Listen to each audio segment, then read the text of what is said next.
Good morning. आज हम सावित्रीबाई फूले पर्यावरण एवं शिक्षण संस्थान के बीएड सेकेंड ईयर के पेपर थर्ड की यूनिट फर्स्ट के बारे में हम अध्ययन कर रहे थे। तो पिछली क्लास में हमने केंद्रीय शिक्षा मंत्रालय का उद्भव एवं विकास, केंद्रीय शिक्षा मंत्रालय का संगठन के बारे में जाना था। तो आज हम शिक्षा मंत्रालय से संबंधित कार्यालय एवं संस्थान के बारे में जानेंगे। शिक्षा मंत्रालय से संबंधित कार्यालय तीन कार्यालय बताए गए हैं। फर्स्ट है केंद्रीय हिंदी निदेशालय, सेकंड है समाज कल्याण तथा पुनर्वास निदेशालय और थर्ड है माध्यमिक शिक्षा प्रसार निदेशालय। तो ये तीनों कार्यालय केंद्र से संबंधित होते हैं। ये केंद्र द्वारा इनके जो भी नियम कायदे कानून बनाए जाते हैं इनको फॉलो करना होता है।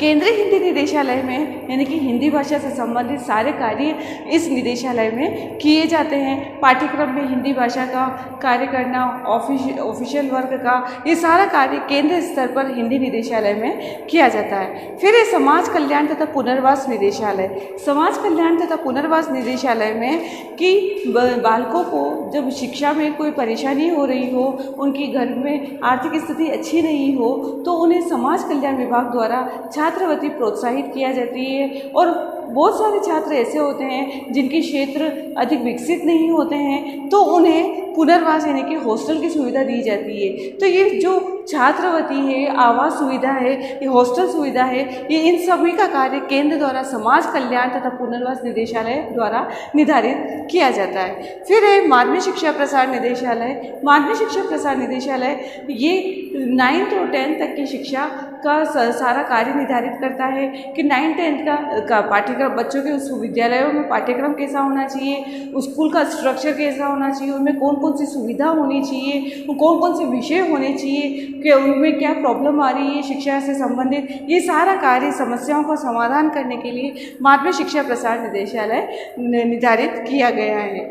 फिर है शिक्षा मंत्रालय की संस्थाएं। शिक्षा मंत्रालय से संबंधित निम्न संस्थाएं कार्य करती है, जैसे केंद्रीय शिक्षा संस्था, जो केंद्र द्वारा सारे केंद्र से जो भी राज्य स्थानीय स्तर पर शिक्षा संस्था होती है उसमें जो नियम नीति कानून बनाए जाते हैं वो सभी केंद्रीय शिक्षा संस्थान द्वारा लागू किए जाते हैं। फिर केंद्र से राज्य पे आते हैं और राज्य से स्थानीय स्तर पर आते हैं।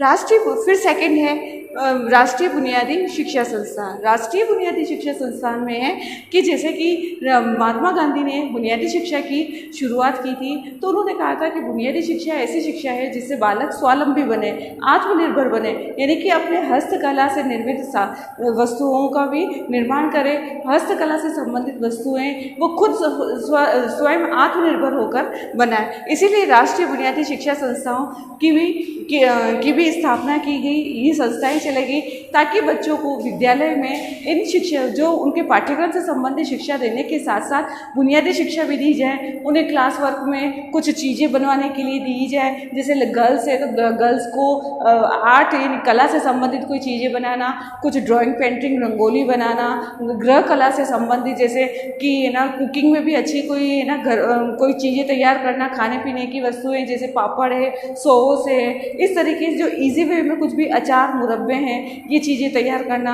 दंत मंजन तैयार करना, इस तरीके के, और बालकों को भी उन्हें मिट्टी से संबंधित कोई चीज़ें बनाना, इस तरीके से ऐसी ड्राइंग, पेंटिंग सिखाना, इस तरीके की शिक्षा बुनियादी शिक्षा कहलाई जाती है। जो राष्ट्रीय स्तर पर ऐसी संस्थाएं लागू की गई है, तो वो विद्यालयों में भी जो राज्य स्तर, स्थानीय स्तर के विद्यालय हैं उनमें भी इन विषयों के साथ साथ इस तरीके की शिक्षा दी जाए। फिर है शैक्षिक तथा व्यावसायिक निर्देशन का केंद्रालय। शैक्षिक यानी शिक्षा से संबंधित, व्यावसायिक यानी कि व्यवसाय से संबंधित, यानी कि बालक जब उच्च शिक्षा की तरफ बढ़ता है तो उसे अपने कुछ न कुछ 9th-10th के माध्यमिक की शिक्षा के बाद, उच्च माध्यमिक शिक्षा पास करने के बाद उसे अपना व्यवसाय चुनना होता है कि उसे किस लाइन में जाना है। तो ये उसे 10th के बाद ही उसका जब सब्जेक्ट चूज़ किया जाता है तो उस सब्जेक्ट के आधार पर उसका इंटरेस्ट देखा जाता है कि उसका किस में इंटरेस्ट है, कि उसका एग्रीकल्चर, कृषि से संबंधित कार्य में है तो वो एग्रीकल्चर यानी कि कृषि विज्ञान लेगा। अगर उसको वोकेशनल यानी कोई बिजनेस में जाना है तो कॉमर्स लेगा।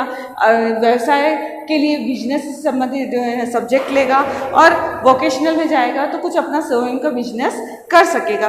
तो इस तरीके से शिक्षा के लिए शिक्षा पाठ्यक्रम के साथ साथ उन्हें व्यावसायिक निर्देशन यानी कि उन्हें प्रोफेशन संबंधी गाइडेंस भी दी जाती है। इस तरह के केंद्रालय भी निर्धारित किए गए हैं। फिर है पाठ्य पुस्तक अनुसंधान का केंद्रालय, यानी कि पाठ्य पुस्तकें भी विद्यार्थियों के लिए ऐसी होनी चाहिए ताकि उनका लेवल, उनकी योग्यता अधिक से अधिक बढ़ सके। उनमें रिसर्च से संबंधित जैसे जैसे उनका लेवल बढ़ता जाए, उच्च स्तर का होता जाए, उन्हें रिसर्च संबंधी बुकों का अध्ययन करना चाहिए। ऐसी बुकों का, ऐसी पुस्तकों का निर्धारण एक पाठ्य पुस्तक अनुदान का केंद्रालय में किया जाता है कि ऐसे ऐसे एक्सपर्ट बैठते हैं कि उन्हें रिसर्च से संबंधित बुक्स पुस्तकों का विमोचन करना होता है। वो ऐसे ऐसे पाठ्य पुस्तकों का सिलेबस पाठ्यक्रम निर्धारित करना होता है ताकि बच्चे आगे से अच्छी प्रोग्रेस कर सके और अपने व्यवसाय में अच्छी योग्यता हासिल कर सके।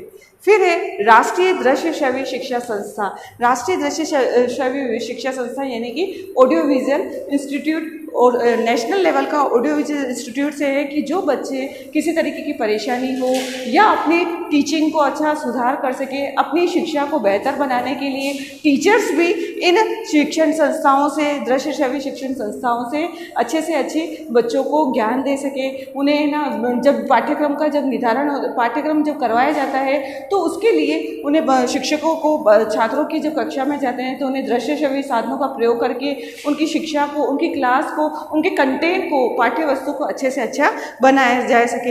इसके लिए राष्ट्रीय दृश्य श्रव्य शिक्षा संस्थान का निर्माण किया गया।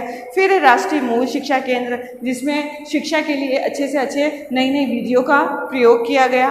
फिर नेक्स्ट पॉइंट है केंद्रीय आंग्ल शिक्षा संस्थान हैदराबाद। केंद्रीय आंग्ल शिक्षा संस्थान हैदराबाद ये इसीलिए केंद्र स्तर पर बनाया गया है क्योंकि कुछ छात्रों का इंटरेस्ट जब बाहरी अंतर्राष्ट्रीय देशों में जाने का होता है यानी तो वो अपनी शिक्षा को सुचारू रूप से जारी रख सके।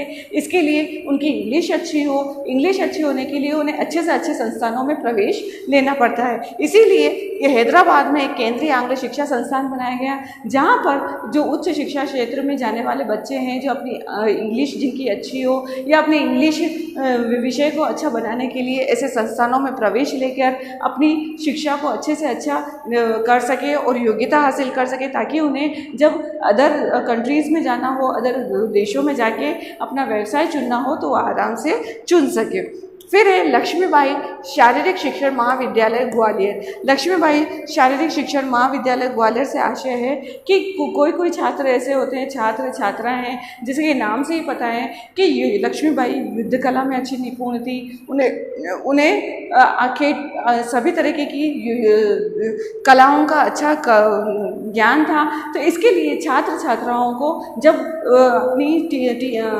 शिक्षा का कार्य पूरा हो जाए और उन्हें प्रोफेशन में जाना हो, जैसे कि उसे अगर टीचिंग लाइन में जाना है तो पीटीआई बनना चाहते हैं तो वो इस तरीके के लक्ष्मीबाई शारीरिक शिक्षण महाविद्यालय में प्रवेश लेकर प्रशिक्षण प्राप्त कर सकते हैं, ट्रेनिंग ले सकते हैं पीटीआई की और कंपटीशन एग्जाम फाइट करके वो पीटीआई बन सकते हैं। वो गवर्नमेंट सेक्टर में जाके अपने रोजगार अर्थोपार्जन का कार्य कर सके।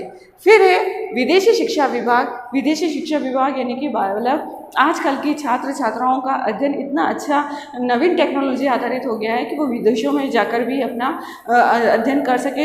इसके लिए विदेशी शिक्षा विभाग भी बनाया गया ताकि छात्र छात्रा अपने कंट्री में रह के भी विदेशों की बुक्स पढ़ सके, उनके जो भी मटेरियल हैं, उनके जो पाठ्यक्रम है उनका अध्ययन वो अपनी कंट्री में रह के भी कर सके।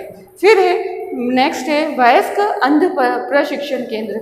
वयस्क अंध प्रशिक्षण केंद्र यानी कि जो वयस्क लोग होते हैं, वयस्क युवा पुरुष होते हैं या फिर महिलाएं होती हैं, उन्हें देखने में कोई परेशानी होती है तो उन्हें कोई ट्रेनिंग लेने के लिए वयस्क अंध प्रशिक्षण केंद्र बनाया गया है केंद्र सरकार द्वारा ताकि वो वयस्क युवा पुरुष महिला वहाँ उस केंद्र में जाके अपना जो ट्रेनिंग पीरियड है वो पूरी कर सके और जो अर्थोपार्जन का कार्य करना हो, उन्हें किसी तरीके की प्रॉब्लम आ रही हो, रोजगार के उन्हें अवसर प्रदान कर सके।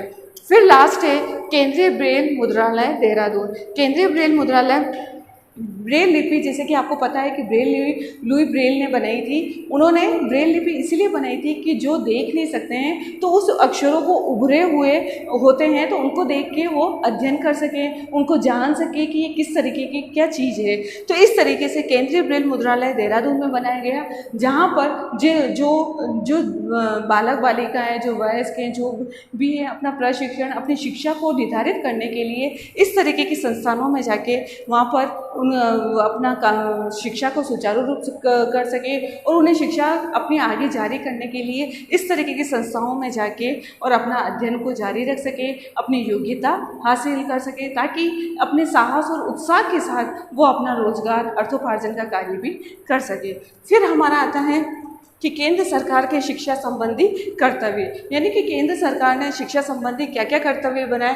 तो उन्होंने सबसे पहले केंद्र सरकार ने 9 विश्वविद्यालय बनाए थे कि फर्स्ट है मुस्लिम विश्वविद्यालय अलीगढ़, सेकंड है हिंदू विश्वविद्यालय बनारस, थर्ड है दिल्ली विश्वविद्यालय दिल्ली, फोर्थ है विश्व भारती विश्वविद्यालय और शांति निकेतन, फिफ्थ है जवाहरलाल नेहरू विश्वविद्यालय दिल्ली, सिक्स्थ है नॉर्थ ईस्टर्न हिल यूनिवर्सिटी शिलोंग, सेवेंथ है यूनिवर्सिटी ऑफ हैदराबाद और एट्थ है पांडुचेरी विश्वविद्यालय पांडुचेरी, नाइन्थ है इंदिरा गांधी ओपन यूनिवर्सिटी दिल्ली। यानी कि इन यूनिवर्सिटी द्वारा केंद्र सरकार के सभी कार्यों का संचालन किया जाता है कि छात्र और छात्राएं अपनी उच्च शिक्षा के लिए इन यूनिवर्सिटी में जाकर अपना अध्ययन और आगे बढ़ा सके और उन्हें उच्च स्तर पर जाने के लिए इन यूनिवर्सिटी में एडमिशन लेके, प्रवेश लेकर अपने कार्य को सुचारू रूप से चालू रख सके शिक्षा संबंधी। फिर राष्ट्रीय महत्व की संस्थानों का संचालन किया, जैसे कि राष्ट्रीय महत्व के लिए राष्ट्रीय पुस्तकालय, राष्ट्रीय संग्रहालय का निर्माण किया। तो राष्ट्रीय पुस्तकालय के लिए ये नेशनल लेवल की लाइब्रेरी का निर्माण करना, नेशनल लेवल के म्यूजियम का निर्माण करना, ताकि ऐसी संस्थाओं का निर्माण करना ताकि बालक, छात्र और छात्राएं अपना लेवल ऊंचा उठाने के लिए, अपनी पढ़ाई को अच्छे से अच्छा बनाने के लिए, शिक्षा के स्तर को उच्च बनाने के लिए ऐसे नेशनल लेवल की लाइब्रेरी में जाकर अध्ययन कर सकें, उन म्यूजियम में जाकर ये जानकारी प्राप्त कर सकें कि इतिहास में पहले क्या था, अब क्या है। तो ये राष्ट्रीय संग्रहालय में जाकर वर्तमान और भूत के बारे में जानकर वो अध्ययन कर सके कि आगे भविष्य में क्या होना चाहिए रिसर्च के लिए। फिर एक गुजरात विद्यापीठ बनाया गया अहमदाबाद में, कन्या गुरुकुल बनाया गया देहरादून में। कन्या गुरुकुल में है कि जिन कन्याओं को अध्ययन संबंधी कोई परेशानी हो या उन्हें परिवार संबंधी कोई परेशानी हो, तो वो कन्याएं इन गुरुकुलों में जाकर अपना अध्ययन निर्धारित कर अपना सुचारू रूप से जारी रख सकती है, ताकि उन्हें जब शिक्षा के क्षेत्र में उच्च स्तर पर बढ़ना हो तो वो इन गुरुकुलों में रहकर अपने अध्ययन कार्य को सुचारू रूप से नियमित कर सकती है। फिर है नेक्स्ट है संघीय क्षेत्रों की शिक्षा की व्यवस्था करना, यानी कि जो केंद्र सरकार के जो संघीय क्षेत्र हैं उनकी भी शिक्षा की व्यवस्था करना केंद्र सरकार का प्रमुख कर्तव्य होता है। और फिर है अन्य देशों में शैक्षिक तथा सांस्कृतिक संबंध स्थापित करना और यूनेस्को जैसे अंतर्राष्ट्रीय संगठनों को सहयोग प्रदान करना, ताकि इनसे नवीन जानकारी प्राप्त हो और इससे अन्य देशों से उनकी शिक्षा से संबंधित उनकी क्या क्या पाठ्यक्रम है, उनके क्या नियम नीति कानून है, ये सभी की जानकारी मिल सके। उनके सांस्कृतिक संबंध, उनके क्या रीति रिवाज परंपराएं चलती है, उनका जानकारी हमें अच्छे से अच्छे मिल सके। इसीलिए उनमें अन्य देशों से भी सांस्कृतिक संबंध स्थापित करने चाहिए, उनमें समन्वय स्थापित करना चाहिए। फिर है उच्च शिक्षा अनुसंधान तथा वैज्ञानिक एवं प्राविधिक शिक्षा के क्षेत्रों में मानदंडों को निर्धारित करना एवं समन्वय स्थापित करना। उच्च शिक्षा अनुसंधान यानी कि जैसे जैसे है ना छात्र छात्राओं का लेवल बढ़ता जाता है, उच्च शिक्षा का स्तर बढ़ता जाता है, तो उन्हें रिसर्च से संबंधी उन्हें प्राविधिक शिक्षा दी जानी चाहिए, उन्हें ऐसे कंटेंट उपलब्ध कराने चाहिए, उन्हें ऐसी ऐसी चीज़ें उपलब्ध करानी चाहिए ताकि बच्चे नवीन जानकारी प्राप्त कर सके, नवीन टेक्नोलॉजी का ज्ञान उनको हो सके, नवीन तकनीकों का ज्ञान अगर उन्हें होगा तो वो अच्छे से अच्छा अपना रिसर्च कार्य कर सकेंगे, नई विधियों की जानकारी प्राप्त होगी। फिर है वैज्ञानिक तथा प्राविधिक शिक्षा की उन संस्थाओं का प्रशासन जो संसद विधि द्वारा राष्ट्रीय महत्व को घोषित करना, यानी कि विज्ञान पर आधारित जो नवीन टेक्नोलॉजी, रिसर्च संबंधित सारे शिक्षा के क्षेत्र हैं, उन संस्थाओं को का प्रशासन भी केंद्र सरकार द्वारा निर्धारित किया जाता है, जो संसद विधि तथा राष्ट्रीय महत्व को घोषित करती है। ये सभी कार्य संसद द्वारा, केंद्र सरकार द्वारा और राष्ट्रीय महत्व को स्थापित करते हैं। फिर हमारा लास्ट पॉइंट है केंद्र व राज्य के शैक्षिक कार्यों में समन्वय स्थापित करना, यानी कि केंद्र द्वारा जो भी नियम नीति कानून लागू किए जाते हैं उन्हें राज्य को भी फॉलो करने होते हैं, और राज्य के फॉलो करने से वह सारा गाइडेंस उन्हें स्थानीय स्तर पर भी लागू करनी होती है, और स्थानीय स्तर पर भी वो सभी जो केंद्र और राज्य की नियम नीति कानून होते हैं वो स्थानीय स्तर के भी लागू किए जाते हैं और उनको भी मानना होता है। लेकिन इन सभी का मुखिया केंद्र सरकार होता है और केंद्र से फिर राज्य में आता है। Thank you. आज हमने शिक्षा मंत्रालय से संबंधित कार्यालय एवं संस्था केंद्र सरकार की शिक्षा संबंधी कर्तव्य का अध्ययन किया।